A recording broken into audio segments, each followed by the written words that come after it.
Good evening and welcome to The Access. Tonight we'll be discussing the results of the Israeli elections, possible political coalitions to emerge, and the key differences between the Israeli political parties. We'll be discussing these issues with our guests, David May, research analyst at the Foundation for Defense Democracies, Dan Arbell, former Deputy Chief of Mission at the Israeli Embassy in Washington, D.C., and Jackson Richman, Washington Correspondent for Jewish News Syndicate.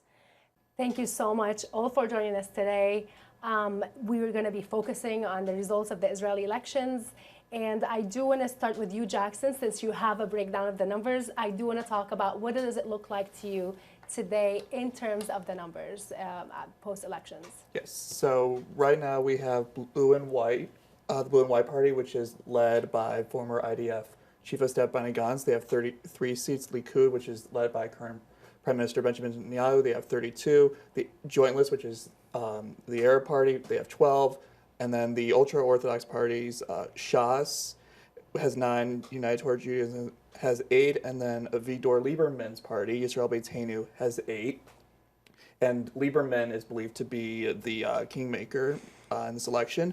And then you have Yamina, which is the modern Orthodox party led by Ayelet Shaked. She has 8. And then, she has 7. And then you have the left-wing parties, Labor Gesher with 6, and then Democratic Union with 5. So if we do the math here, that's 56 seats for Netanyahu, 52 seats for Gantz. The magic number is 61 seats to form a coalition. Mm-hmm. And both fall short. And this is not including the Arab list. Last night, Gantz reached out to the head of the Joint List to see if they could form a party.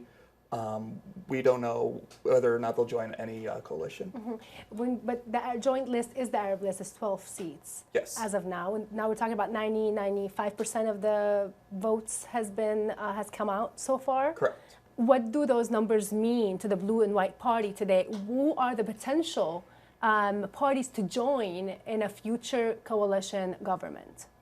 Sure. So the Blue and White Party has had a great achievement in these elections, and they're now at 33 seats.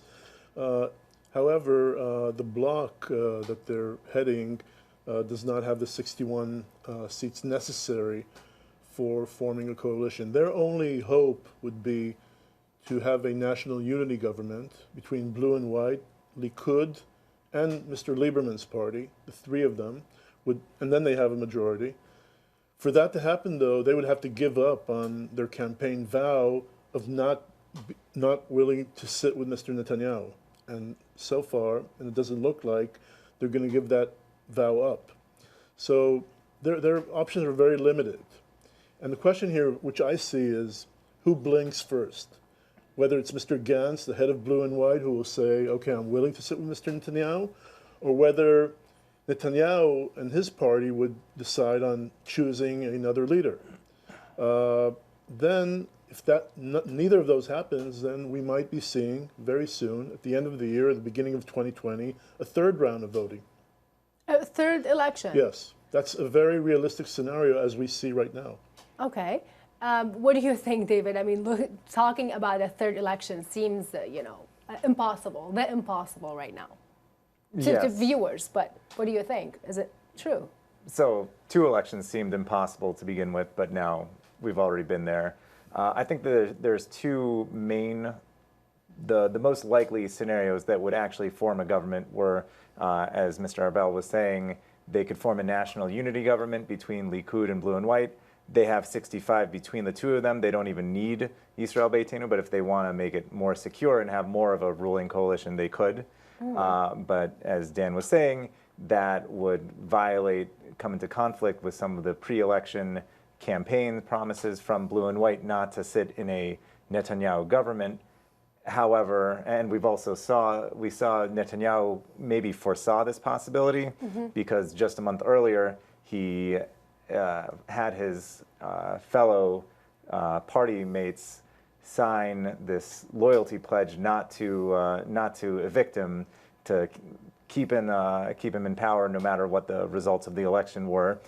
But if the indictment hearings, the pre-indictment hearings that are happening in 2 weeks, if they don't look good for the prime minister, that could affect some of the calculations. So that's the national unity scenario. The other scenario is the right-wing government scenario where Yisrael Beitenu and Avigdor Lieberman join the coalition, which then they would have to secure something because they've already said that they would not join the government with the religious parties, but the religious parties are part of the majority that would be needed in order to form that ruling coalition. So something would have to give there, but those are the two scenarios that could play out, the more likely scenarios based on these elections that would not lead us to a third election. I mean, but what about Lieberman? Because Lieberman was very clear that he does not want to basically accept the rules and the conditions of the right-wing parties. If you want to tell us a little bit more about these different specific issues that Lieberman has with the right-wing parties, and how much is he willing to overlook that to form a government and avoid Israel going into a third elections? So what happened last time when there were elections in April was that Lieberman was willing to join a coalition with Netanyahu contingent on the Haredim, the ultra-Orthodox, being part of the army, being drafted. And the ultra-Orthodox had none of it. In the end, that caused for a coalition not to be formed. They were short of the 61 seats needed to form that coalition. And here, I don't think the demands are any different with Lieberman. And at the end of the day, I think it's Lieberman and the ultra-Orthodox parties that tug Gantz and Netanyahu one way or another. It's unlikely that Israel Beitenu and the ultra-Orthodox parties will be in a coalition together because of those unique issues. Like so yes, so I want to go ahead. He did add a few more demands as of yesterday, which Lieberman. include Mr. Lieberman, which include the opening of supermarkets and public transportations on the Sabbath, the draft, the conscription law, legalizing civil marriage. And so all of these are totally unacceptable in the eyes of the ultra-Orthodox. And that is why if Lieberman does not give it up, and it doesn't look like he's giving it up, Yes. then they cannot sit together. So he's adding more demands. He's not adding less. more demands, and the ultra-Orthodox on their end see Mr. Lapid in blue and white as a problem, and they will not be willing to sit with with blue and white because they have Mr. Lapid there, who is a known opponent of the ultra-Orthodox communities. That adds another complication to this whole puzzle. Okay. And some people were suggesting that there might be a scenario where, for example, Lieberman would say, let's postpone the talks about these controversial or unagreed on issues to maybe a couple of years, or I don't know, a while after we form a coalition right now, to basically postpone the issues rather than trying to resolve them, now before creating a government. What is the likelihood of this, given that what Dan said, that Lieberman is doubling down on his positions? So these issues have been going on for years, decades even, and whenever there seems to be a resolution, it continues and has never really fully been resolved. What we've seen from the April elections, where Lieberman received, I believe, 5 seats, now he received a few more, so he's actually benefited from his sticking to his guns and refusing to compromise on these issues. So for him personally and for his party, it's actually been beneficial to stick to their principles and not to compromise on them. So, and if the guy, he's a very shrewd politician, so it doesn't seem like something where he'd be willing to just brush it aside and say, deal with it later. What is the possibility of having a blue and white Lieberman and Likud with Netanyahu in it? Because others also were saying that maybe Lieberman would say, we would love to create that coalition and I'm willing to work, but we don't want to have Netanyahu lead the government. So in this case, you have the Israeli president, he's the one that assigns the task of forming a government to a specific member of Knesset. And there's a lot of dynamics that go on. So let's say if he decides to give Mr. Netanyahu the first opportunity to be the one forming the government, and Mr. Netanyahu does not succeed, it moves to Mr. Gantz, who will then try and assemble a coalition. In such a case, there is a possibility that some members of Likud will be willing to lead an attempt to try and change the leader of the party, which is something that does not look realistic now, but it may occur in a second, perhaps, round of attempts to form a coalition. On the other hand, also... but hold on, that's led by the blue and white? Yes. That will be a government led by the blue and white Yes. with a coalition Yes. of Likud members. But who are willing to currently, step away. blue and white agreeing to sit with Mr. Netanyahu seems to me highly unlikely at this point. Jackson. And there's also the possibility that Rivlin, Israeli President Rivlin, could ask Benny Gantz first to just try to form a coalition. And if Gantz is unsuccessful, which would likely be the case were Gantz to be asked to form a coalition, then it would be Netanyahu's turn to form a coalition. As Mr. Arbell and I talked about earlier before the show, it's about who blinks first.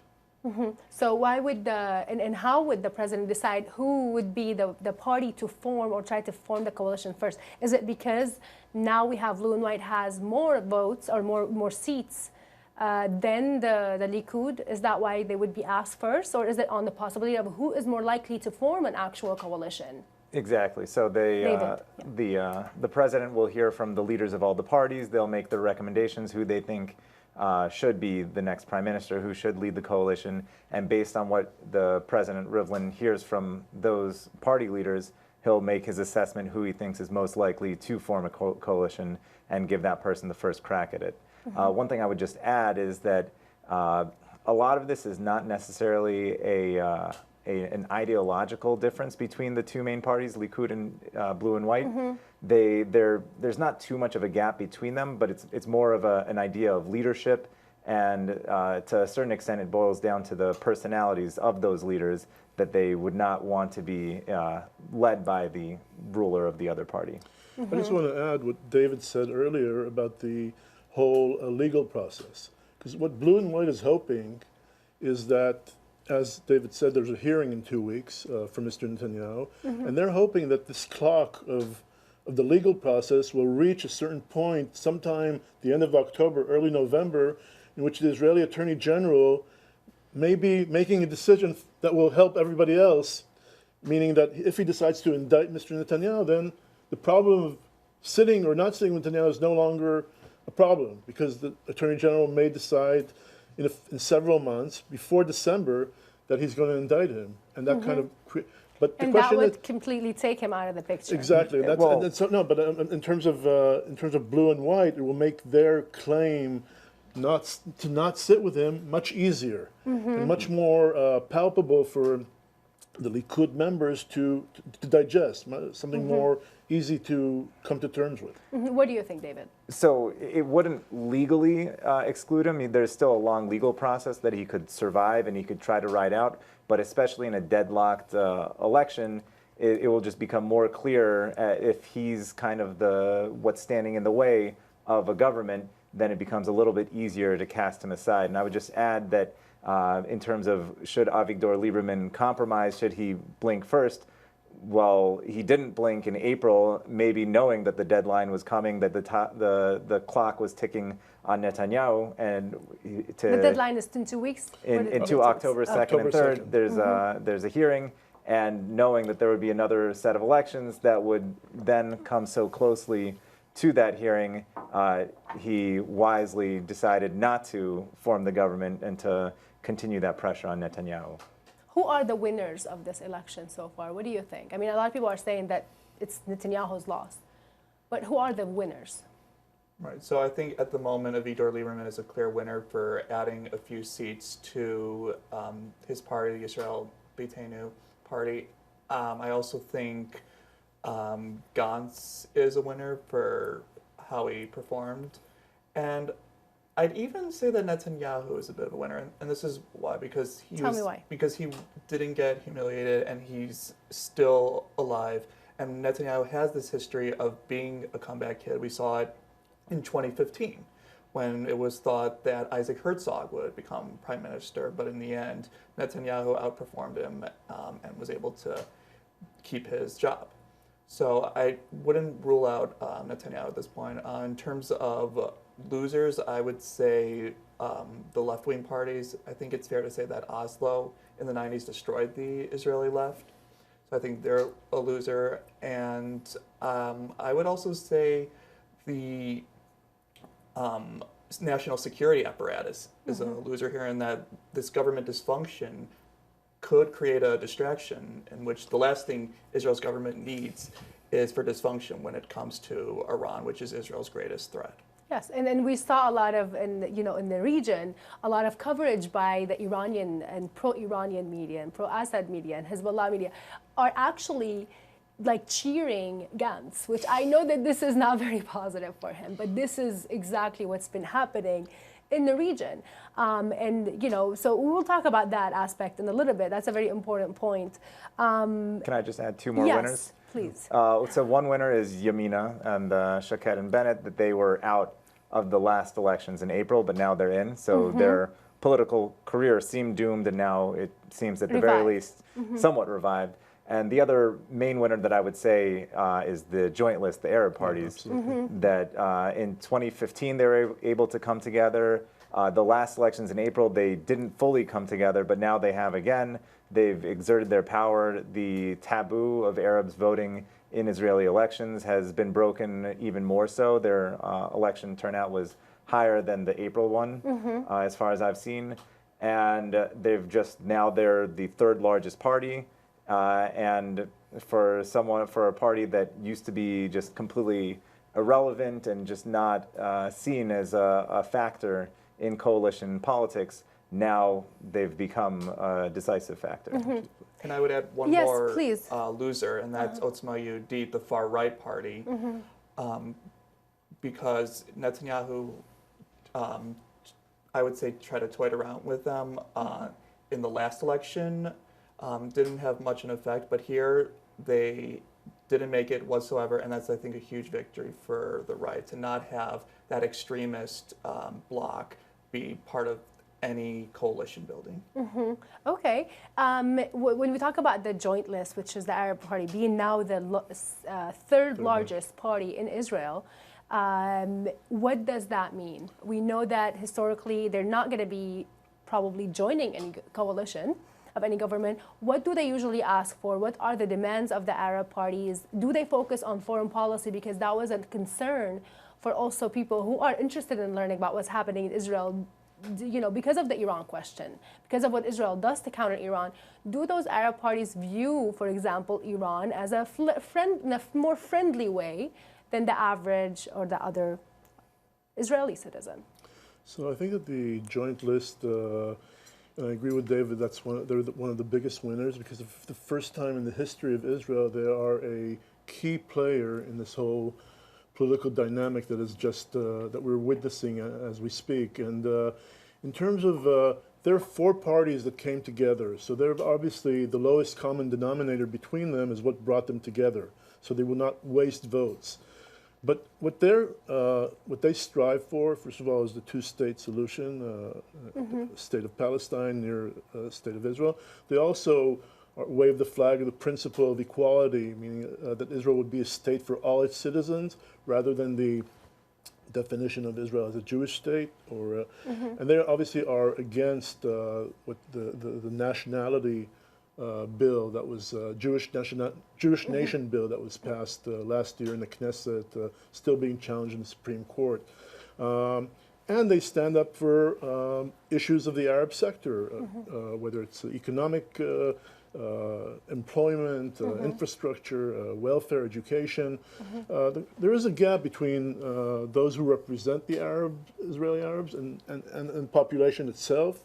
The Knesset members of the party are very, very much to the extreme, and they have very radical positions on issues of national security. Like and also, Iran. Like Iran. So that's an issue. So that is I don't think that they're cheering in the stands when they see Iran, strikes by Hezbollah or by Iran on one hand, but they are walking a very fine, delicate line of not going all out against Iran, not strongly supporting it either, but somewhere in the middle, not like the Zionist consensus within Israeli politics, which is very in opposition to Iran and very tough positions on Iran. Theirs is not.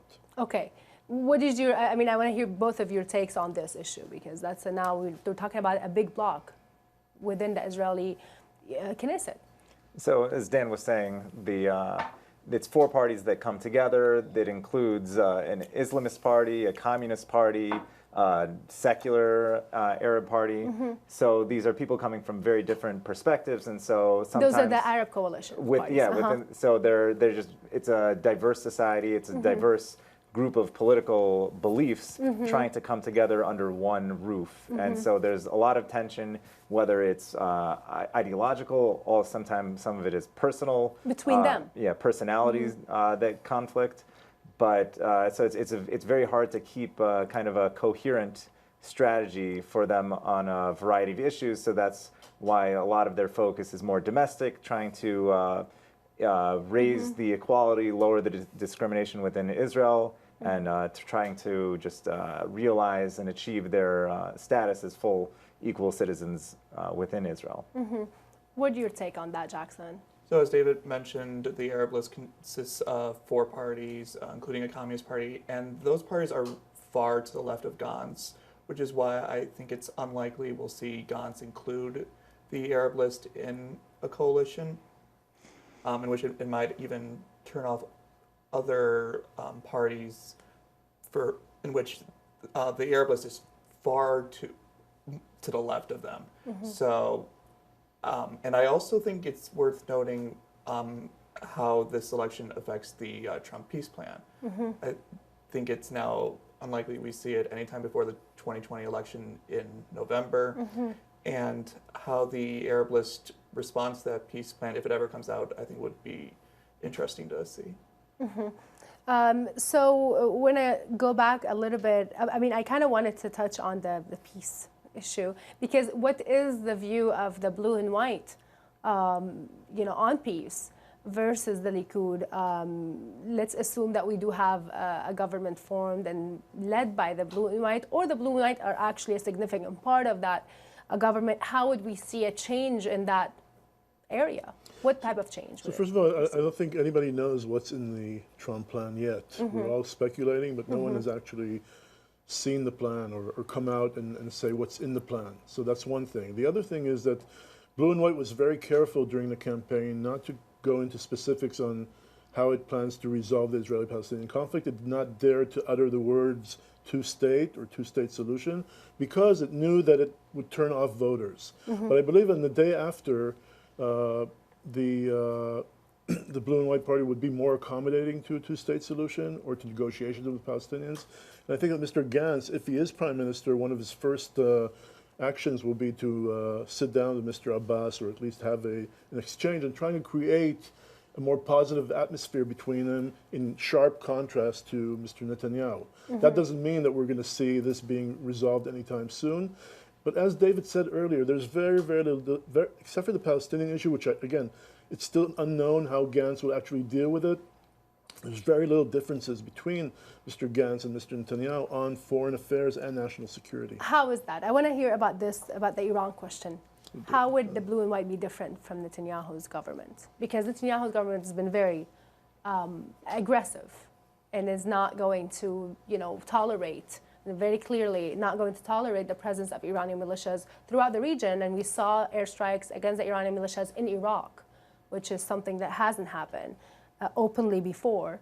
Would that be a continuation under a different government, maybe led by the center? So for Blue and White, the three of their top leaders are former chiefs of staff. So it's a very security, military centered party. They were running, that was one of the reasons why they tried to present themselves as the security focused party. One thing I would add is that one of the main issues, one of the main benefits that Netanyahu tried to promote was just his world experience. So a lot of these leaders, though they may have been chiefs of staff, they don't have the political background and the renown that Netanyahu does. And so there will be, no matter what, even if it's a slight learning curve, there still will be some gaps there that they'll have to try to achieve. Netanyahu, for himself, has been very risk-averse, relatively. So he's, in his tenure, he's managed to only, if that's an accomplishment, have one major conflict in Gaza, really. So he's, for the most part, been risk-averse. But I just don't think that there will be a radical difference between the two, because they just, blue and white doesn't really have such a clear vision of where it wants to be. It's more of this national consensus, national unity, and that's kind of where the foreign policy ideals of Netanyahu lie. It's on this national defense, national unity. In right-wing media, we've heard a lot about basically talking about how Iran has hacked into Gantz's phone. And this is a concerning issue if it is true. In your opinion, what does that entail? Is that something for people to be concerned about? I mean, obviously the Israeli people, you know, or is that just a media type of, you know, just kind of narrative to create the fear and distrust? I think it's a bigger deal than what is being reported in the media. I think it goes to show that Iran is a threat on many fronts, from cyber, like hacking Gantz's phone, to nuclear, to regional, you name it. It's one of today's greatest geopolitical threats. And as David said, if Gantz were to be prime minister, I don't think we'd see much of a difference between him and Netanyahu when it comes to Iran. Though I think it's important to note that Gantz supported the Iran deal. And He was also in support for the Iran deal after it was signed, not before that. He didn't. Okay. Right. I mean, after it was signed, he said it's not a perfect deal, but you know, we can live with it. Right. While Netanyahu railed against it, even coming to Washington in 2015 and giving a speech in front of Congress in which Obama boycotted Netanyahu's visit. And I think it's also worth noting that Netanyahu, in his foreign policy experience, has been able to cultivate improved relations with Arab countries. And I think it'd be interesting to see if Gantz, if were to be prime minister, would keep those relationships. And also, if he were to include Avigdor Lieberman in his coalition, Lieberman is known to be a hawk, in which differences in terms of how to respond to what was happening in Gaza caused Lieberman to leave Netanyahu's coalition and therefore force an election in April. How that would affect Gantz on addressing the threats from Iran to Gaza, because I think Avigdor Lieberman makes himself heard quite loudly, and he's more hawkish than Netanyahu. Than Netanyahu, yes. But what do you? I mean, I want to ask you about this. Allegations that his phone, that Gantz's phone was hacked, and that narrative. What do you think? What do you make of it? I think it's a great campaign gimmick, trying to bash your rival. So that didn't happen. And you know, I don't know the specifics of it. I mean, there were stories that, I mean, there were reports that it had some credibility, the story. But I think that was the issue of the last elections of April, and not an issue in this election, as we can see that it did not impact voters who came out, over 1 million voters in support of Mr. Gantz. So it's a fascinating story for a John le Carré novel, but I don't think it's it's a serious story. I don't think, like he said, the issue of cyber attacks on Israeli. Yesterday, for instance, the Blue and White website was under hundreds of attacks to try and bring it down, cyber attacks. So it's a common thing. So cyber is an issue, and I'm sure that some of them were Russian, some were Iranian, and others. And so it's an issue to deal with, obviously, but I don't think that the story about Gantz's phone really carries a lot of water. I want to talk a little bit about the actual problem and disagreement between Lieberman and the religious parties. What does Lieberman want exactly? I mean, we're talking about the Sabbath. We're talking about the serving in the army. What else? What does Lieberman want from the right wing, from the religious parties, David?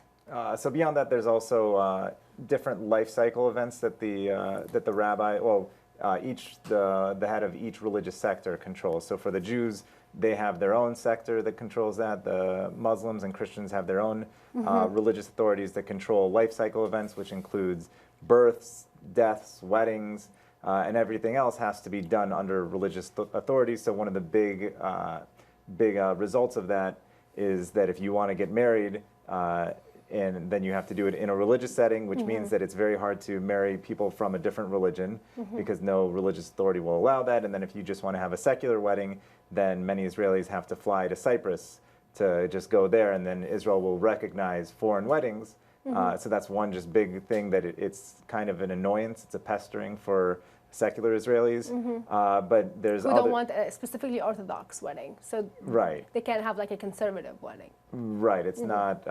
It won't be recognized by the rabbinic authorities, and then there's also issues of, except for a few places, the transportation doesn't run on the Sabbath. Stores, if they want to be open on the Sabbath, have to pay a fine, and so many stores are not open. So there's different elements where there is a type of religious flair to the country that secular Israelis, the majority of Israelis, don't agree to. They don't want to abide by, but that's just the kind of the balance that has been struck.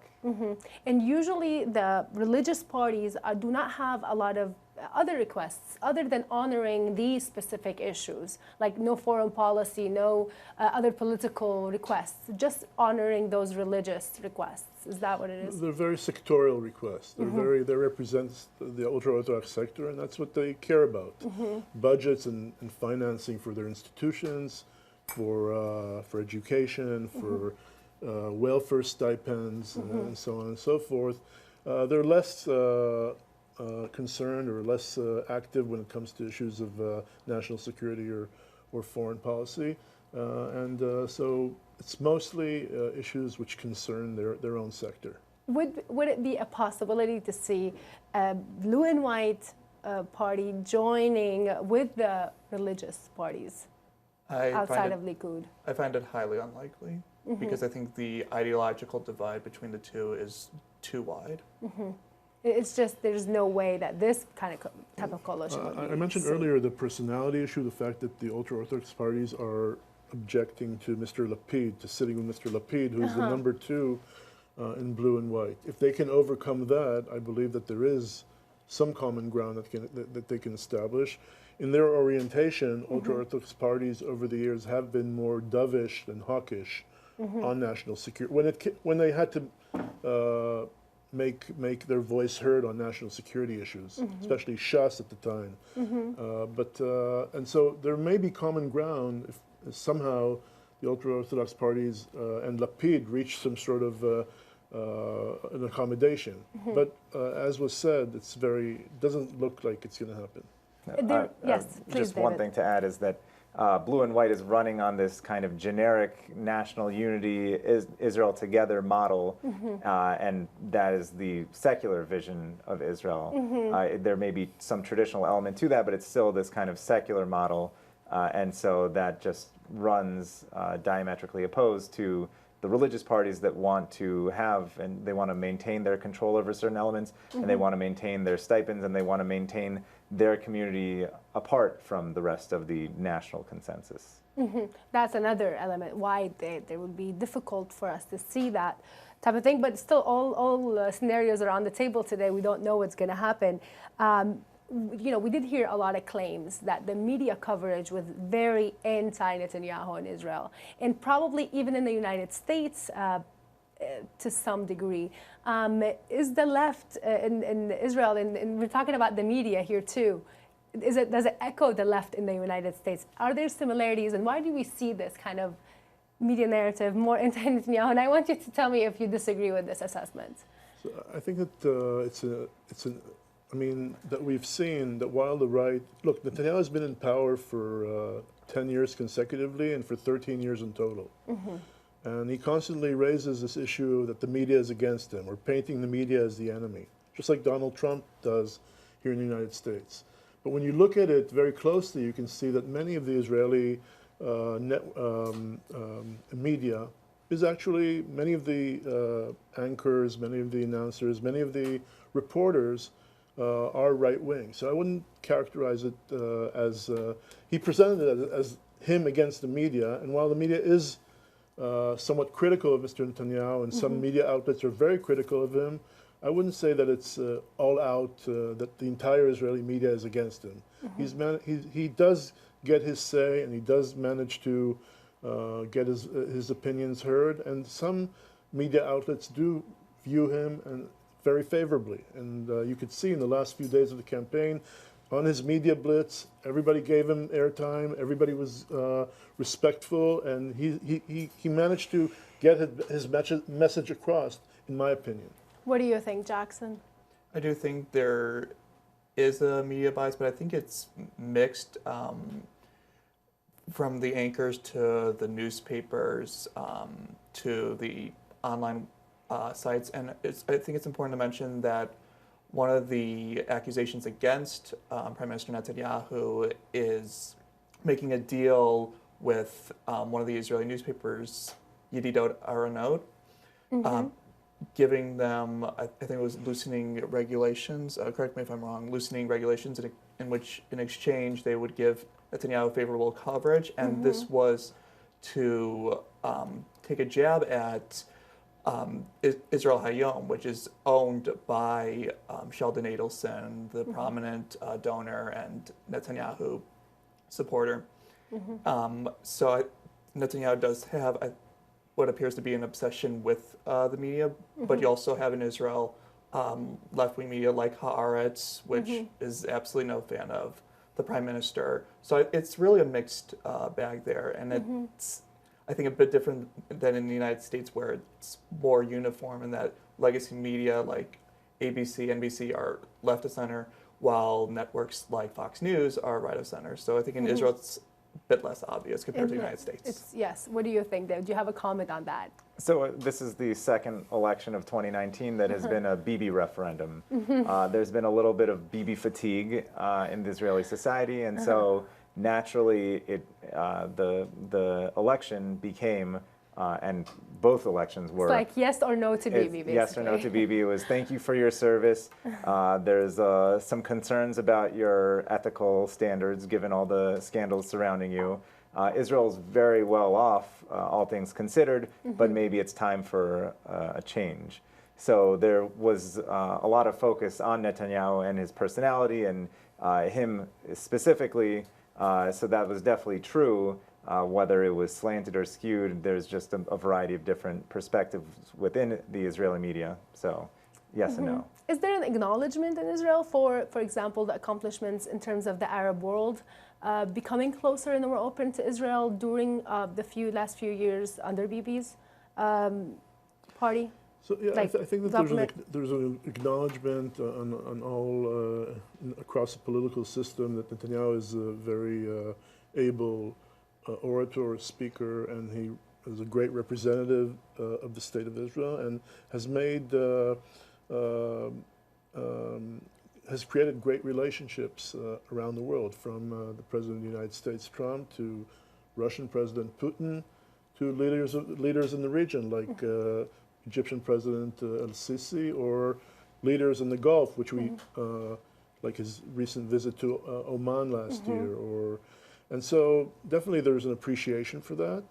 But there's a sense also that it's kind of being overplayed, that whoever steps into his shoes, like Mr. Gantz, I believe, would be doing the same thing, would be continuing. He's less good in English, that's for sure, but that doesn't mean that he won't do a great job in strengthening those relationships and continuing and creating new relationships as well. I would just add that these countries aren't becoming closer to Israel because of Netanyahu, because something that he specifically has to offer. For the Arab countries, it's a shared concern about Iran. For different countries around the world, such as Latin America and Africa, it's Israeli technology that they're interested in. And so Netanyahu, while he was very responsible for forging those relationships, is not crucial to maintaining them. Do you want to comment on that, Jackson? I agree with David that at the end of the day, it's Iran that's bringing these countries together, and these countries even include Saudi Arabia and Bahrain. I mean, especially Saudi Arabia, given what's happened over the past 5 days. So I think it'll be interesting to see if Gantz were to be prime minister, how he would maintain those relationships and even try to mimic Bibi as the statesman.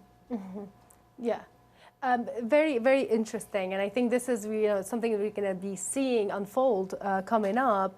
But I do want to ask very quickly, before we move to a little bit more of the U.S. side of the equation, who would be an alternative to Netanyahu in the Likud party, saying, or maybe in a possible scenario, that would be the case, that we will need to find an alternative to Benjamin Netanyahu within the Likud party to be leading in the next government? I think that there's the next generation of Likud leadership, they have a very deep bench, as we say, and they have many possible candidates that can succeed Mr. Netanyahu. I think the leading candidate would be Mr. Gidon Saar, currently a member of Knesset, formerly Minister of Communications and other portfolios, Minister of Education. He's a very popular leader, considered a hawk, yet very soft-spoken.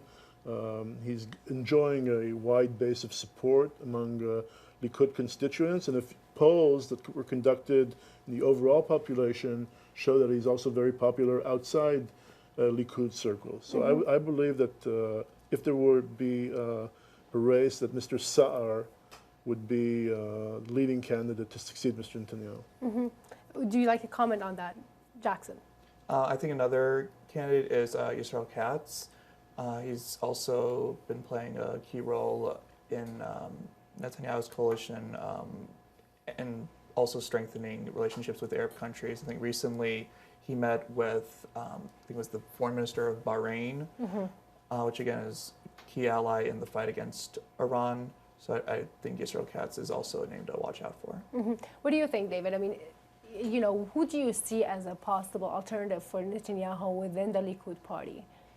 So I think my colleagues just mentioned the two main candidates, but there are a lot of different leaders within Likud, people with a lot of experience. So it may be a drop off from Netanyahu's experience with his 13 years as prime minister, but there's still a lot of people with very valuable experience and maybe new insights and maybe a little less of the baggage that Netanyahu has. David, I want to ask you, what about now, there was a lot of questions about why President Trump did not support Benjamin Netanyahu during this election as much as he did last election. Do you agree with this assessment, and what does this new situation in Israel means for the U.S.-Israel relationship? Under Obama, we didn't have the best relationship between Israel and the United States. What do we foresee coming and happening, let's say, a different government is formed under different parties?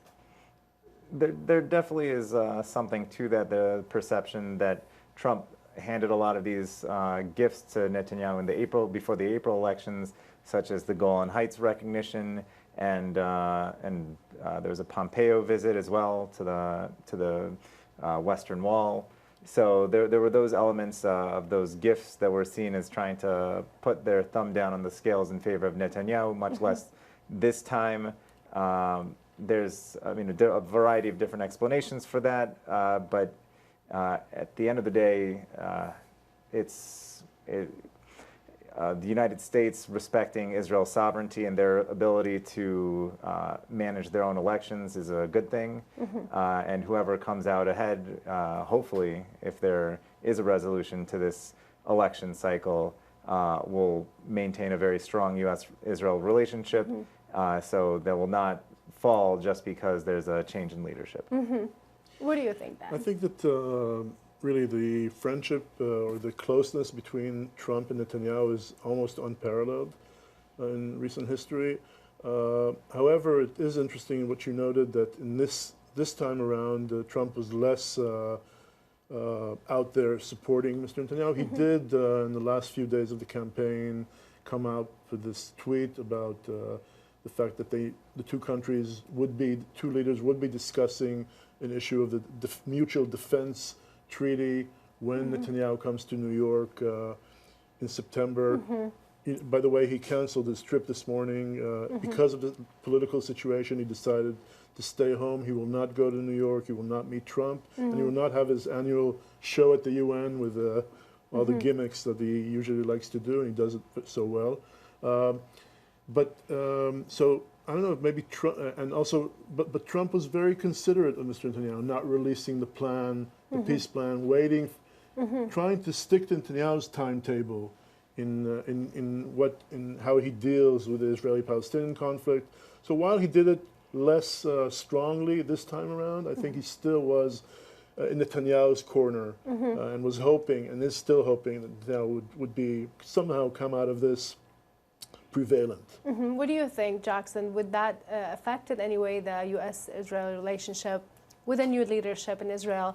Because there's a friendship between President Donald Trump and Israel's Prime Minister, Benjamin Netanyahu. But what about now? What would happen with a new leadership, if not Benjamin Netanyahu? Because still Benjamin Netanyahu could be still be the Prime Minister.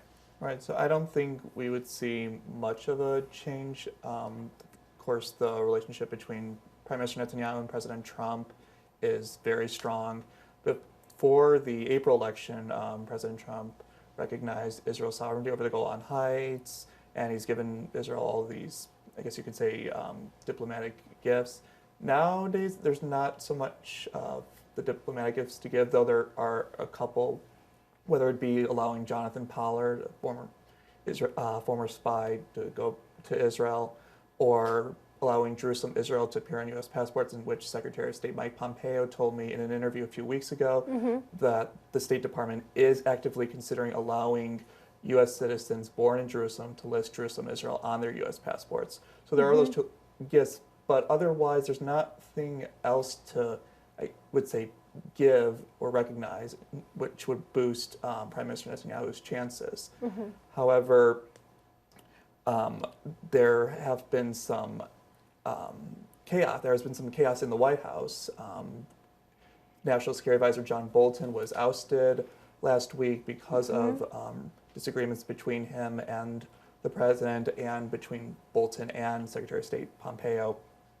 Now, with a new National Security Advisor, Robert O'Brien, who previously served as the State Department's top hostage negotiator, I think we'll be able to see much more a smoother relationship without Bolton's rambunctious style being in the National Security Council. And I think it's just a strong relationship will continue. And I mean, President Trump was considering meeting with Rouhani on the sidelines at the United Nations General Assembly, but now that meeting seems unlikely. So I think now we're back on course. We're back on course after John Bolton. And I actually wanted to ask you, David, about this. What do you think of Robert O'Brien, who's now the new National Security Advisor?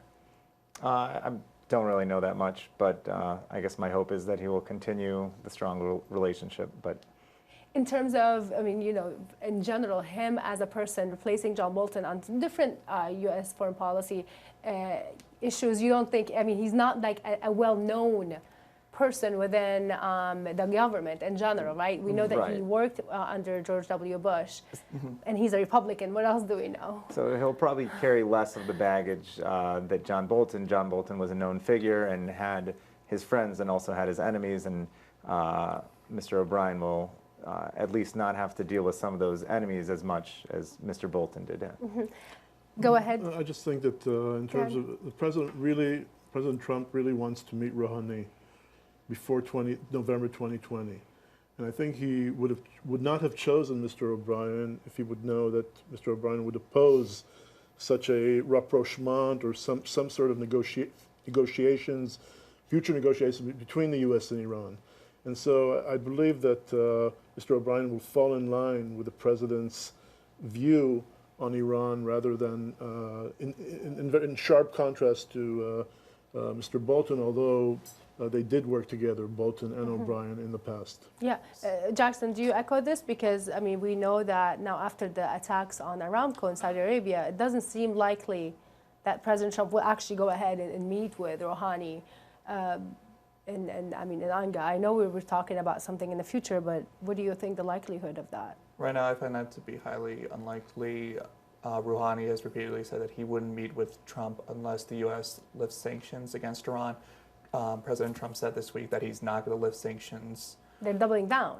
And only be doubling down. We don't know what the future sanctions may hold. Maybe it'll include an early revocation of the waivers to permit civilian nuclear research in Iran.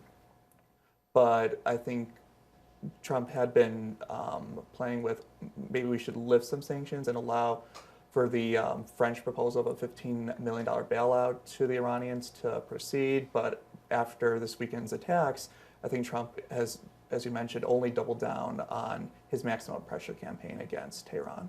Mm-hmm. I think we're going to end it here. Thank you so much, all. That was a great discussion. I would love to have you all again in the future. Thanks. Thank you so much. Thank you. That was it for tonight's episode. Thank you for watching us. Good night.